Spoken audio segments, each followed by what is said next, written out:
বেশ অনেক দিন পর আবার একটা ভিডিও ক্লাস নিয়ে ফিরে এলাম। বিভিন্ন ক্লাসগুলোর পরীক্ষার জন্যে আমি ভিডিও ক্লাসগুলো ঠিক মতন করতে পারছিলাম না, সেই জন্যে প্রথমেই তোদের কাছ থেকে ক্ষমা চেয়ে নিলাম, দুঃখিত আমি। তার কারণ এই ভিডিও ক্লাসগুলোর প্রয়োজনীয়তা আমরা এখন যত সময় যাচ্ছে তত অনুভব করছি। তো যাই হোক, এই ভিডিওটা বানাচ্ছি বিকম ফার্স্ট সেমিস্টার আর ক্লাস 11 ফার্স্ট সেমিস্টারের ছেলে মেয়েদের জন্য।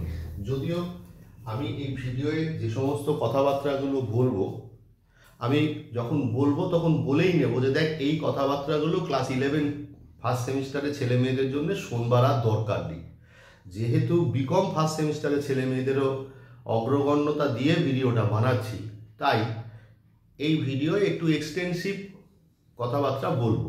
এবার কথাটা হচ্ছে, আমরা কোন চ্যাপ্টার নিয়ে আলোচনা করব। চ্যাপ্টারের আলোচনার প্রসঙ্গ হচ্ছে প্রোডাকশন, উৎপাদন। আমি বিকম ফার্স্ট সেমিস্টারে উৎপাদনের যে সমস্ত কোশ্চেনগুলো হতে পারে সেই কোশ্চেনগুলো সাজিয়েছি। ক্লাসেও বলেছি, এখানেও বলছি যে যখন কোশ্চেনগুলো সাজিয়েছি সেখানে কোশ্চেনের বেশ কিছু দীর্ঘায়িত করেছি কোশ্চেনকে, টপিক বেশি করেছি। তার কারণ আমরা একটু এক্সটেন্সিভ স্টাডি করলে আগামী দিনে আমাদের ইকোনমিক্সটা পড়তে সুবিধে হবে। তার কারণ ইকোনমিক্স একটা অত্যন্ত ইম্পর্টেন্ট সাবজেক্ট বলে আমরা মনে করি।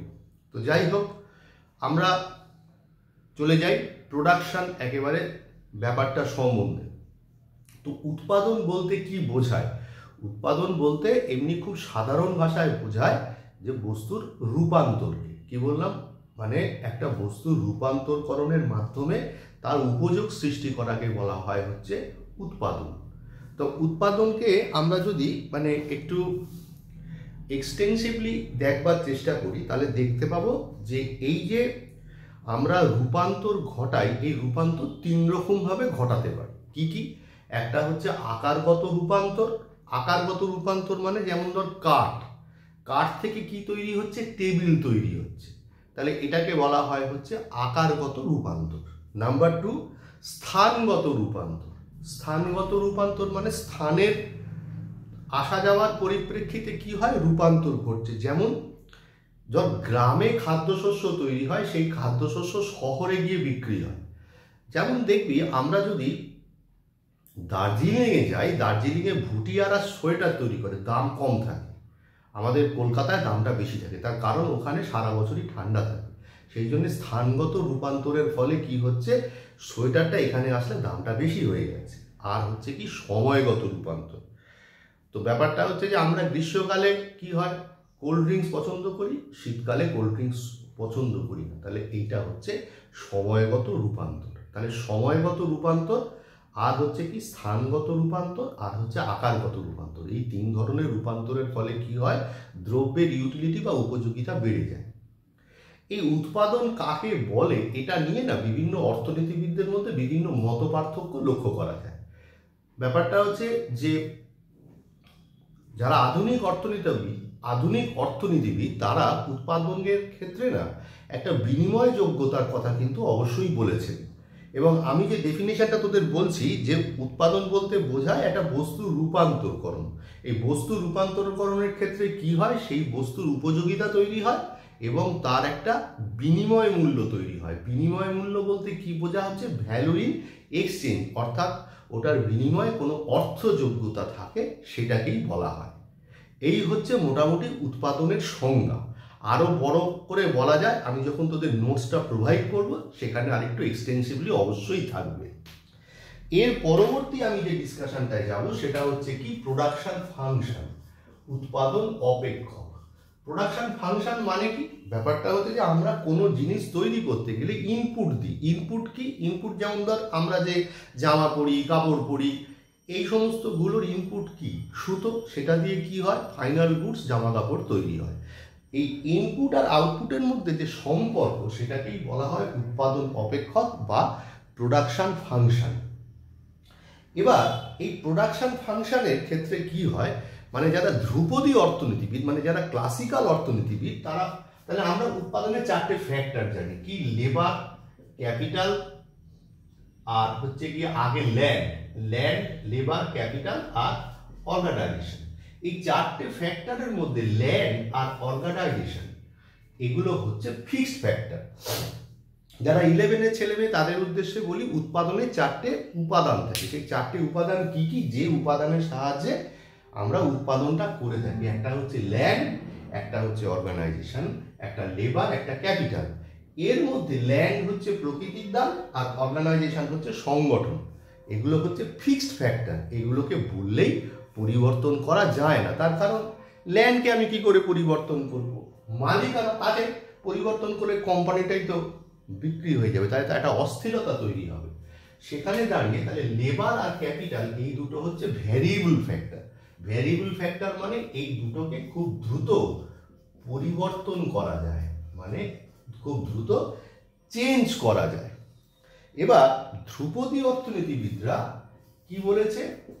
সেক্ষেত্রে Q is equal to some function of L বলেছে। এখানে এল আর কিউ এর মধ্যে সম্পর্ক দেখিয়ে দিচ্ছে কে? এফ। এফ এর কাজ হচ্ছে কিউ আর এল এর মধ্যে সম্পর্ক স্থাপন করা। কেমন?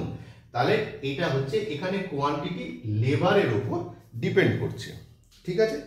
নয়া ধ্রুপদী অর্থনীতিবিদ মানে নিও ক্লাসিক্যাল যারা অর্থনীতিবিদ তারা দুটোকেই ব্যবহার করেছেন, Q is equal to some function of L comma K ব্যবহার করেছেন। হলো? এবারে তো এখানে আবারও কি বলছি, কিউ এর সাথে এল আর কে এর সম্পর্ক দেখিয়ে দিচ্ছে হচ্ছে এফ, মানে একটা টুলস হিসাবে কাজ করছে। এবারে আমরা যখন উৎপাদনে আরো এগোবার মানে চেষ্টা করব, তাহলে উৎপাদনের উপাদানগুলো ব্যবহার করে কি পাবো? সেখান থেকে আমরা রিটার্ন পাবো, অর্থাৎ উৎপাদন তৈরি হবে। তা যা উপাদান দেবো সেই নিরিখে মানে আমরা সেটাকে যদি মাপতে চেষ্টা করি, তাহলে আমি এখনো এত এক্সটেন্সিভ যাচ্ছি না। সেটা হচ্ছে কি, যে আমরা যদি সেটাকে মাপবার চেষ্টা করি, এবার এই উৎপাদনের রিটার্নটা তিন রকমভাবে হতে পারে। একটা হচ্ছে ক্রমবর্ধমান প্রতিদান, 2 নাম্বার হচ্ছে সমহার প্রতিদান, আর 3 নাম্বার হচ্ছে ক্রমহ্রাসমান প্রতিদান। ক্লাস 11-এর ছেলেমেয়েরা এইটুকুই শুনুক, আর শোনবার দরকার নেই। এবার যা হবে সবই বিকম ফার্স্ট সেমিস্টারের ছেলে মেয়েদের জন্য। এবারে আমরা যদি সমহার প্রতিদানের নিয়মের কথা ভাবি, সমহার মানে আমি যে ইনপুট দিচ্ছি তার এগেনস্টে যে আউটপুটটাকে মাপছি সেটা সমান হবে। এটা আমরা আরো পরবর্তী সময় বিস্তীর্ণ বুঝবো। শুধু এইখানে একটা সামান্য জায়গা বুঝবার জন্য আমি এই আলোচনাটায় যাচ্ছি। এখানে তাহলে কি হচ্ছে, এখানে না কপ-ডগলাস প্রোডাকশন ফাংশন বলে, মানে এটা সমহার প্রতিদানের নিয়মের ক্ষেত্রেই প্রযোজ্য। কপ-ডগলাস প্রোডাকশন ফাংশন, আগে প্রোডাকশন ফাংশন লিখি, Q is equal to some function of L comma K লিখলাম। হলো? এবার আমি মনে করলাম কি, যে আলফা আর বিটা মানে এলটাকে আলফা পরিমাণ বাড়ালাম, কেটাকে বিটা পরিমাণ বাড়ালাম।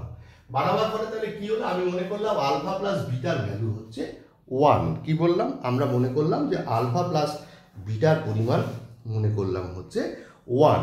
তাহলে সেক্ষেত্রে Q is equal to some function of L to the power alpha K to the power beta, এই করলাম। এটাকে এবার একটুখানি প্রমাণ সাপেক্ষে ধরা যাক। আমি কি মনে করলাম? আমি মনে করলাম যে এখানটাতে যে একটা ফিক্সড ফ্যাক্টর নিলাম এ, মানে আমি যখন উৎপাদন করছি, উৎপাদন করবার সময় এফ এর জায়গায় এ লিখলাম। কি বললাম? এফ এর জায়গায় এ লিখলাম।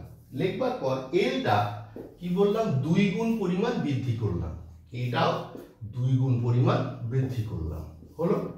করবার পর ওপরে আলফা যেমন রয়েছে এখানে বিটা যেমন রয়েছে। হলো? এ তাহলে 2l whole to the power alpha মানে 2 টু দি পাওয়ার আলফা, আর ওদিকে কি হচ্ছে l to the power alpha 2 to the power beta k to the power beta. এই হয়ে যাওয়ার পর তার এবারে কি হচ্ছে, দুদিকে বেস সমান থাকলে পাওয়ার গুলো সমান হয়, তাহলে 2 to the power alpha plus beta, আর এদিকে l to the power alpha plus l to the power alpha k to the power beta. Wait, একটু অপেক্ষা কর।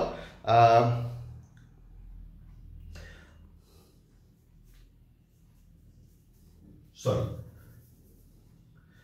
l to the power alpha k to the power beta. তাহলে এবারে কি হলো, এবারে আমরা যেটা করলাম সেটা দেখতে পাচ্ছি a into two to the power alpha plus beta মানে কি 1, বসালাম 1, l to the power alpha k to the power beta. তাহলে আমার বিষয়বস্তু কি ছিল, যে কপ-ডগলাস প্রোডাকশন ফাংশনে বলছে যে যদি আমার উৎপাদনের উপাদানগুলিকে আমি যতটা গুণ বৃদ্ধি করব আমার উৎপাদনটাও ঠিক তত গুণই বৃদ্ধি পাবে, অর্থাৎ সমহার প্রতিদানের নিয়ম কাজ করবে। লেবার ক্যাপিটাল 2 গুণ বাড়িয়েছি, তুই লক্ষ্য করে দেখ এই প্রোডাকশন ফাংশনটাও a ইন্টু, মানে এটাকে যদি আমরা বাইরে বার করে দিই এখানে না লিখে 2a ইন্টু, তার মানে a f এর জায়গায় লিখেছি, মানে f এর জায়গায় a লিখেছি, এখানে শুধু f ও লিখে দিতে পারি, তাহলে l to the power alpha into k to the power beta. This is called হচ্ছে কপ-ডগলাস প্রোডাকশন ফাংশন। আমার যেটা মনে হয় বিকম ফার্স্ট সেমিস্টারেও এত ঝামেলার কোশ্চেন আসবে না, যখন বিকম অনার্সে ইকোনমিক্স পড়ানো হতো অবশ্যই কপ-ডগলাস প্রোডাকশন ফাংশন একটা ইম্পর্টেন্ট টপিক বলে বিবেচনা করা হতো। লাস্ট অফ অল যে জায়গাটাকে নিয়ে আমরা ডিসকাস করব সেটাকে বলা হচ্ছে লিয়েন্টিভ প্রোডাকশন ফাংশন। মানে লিয়েন্টিভ বলে একজন অর্থনীতিবিদ এই প্রোডাকশন ফাংশন সম্বন্ধে বলেছিলেন। ইনি কি বলেছিলেন, Q is equal to some function of L to the power alpha into K to the power beta. এইভাবে কি হয়েছে ব্যাপারটা, এল টু দি পাওয়ার আলফা আর হচ্ছে কে টু দি পাওয়ার বিটা, উল্টেও বলা যায় L to the power K to the power alpha B to the power beta. এইরকম ভাবে উনি একটা প্রোডাকশন ফাংশনকে বর্ণনা করেছিলেন। এই হচ্ছে মোটামুটি প্রোডাকশন ফাংশনের হিসেব। এই ভিডিওতে তাহলে আমরা যেটা জানলাম উৎপাদন কাকে বলে এবং উৎপাদন অপেক্ষক কাকে বলে, উৎপাদন অপেক্ষকের ভেরিয়াস টাইপস। আশা করি তোরা বুঝতে পারবি, তোরা শুনে অবশ্যই একটা মন্তব্য করিস।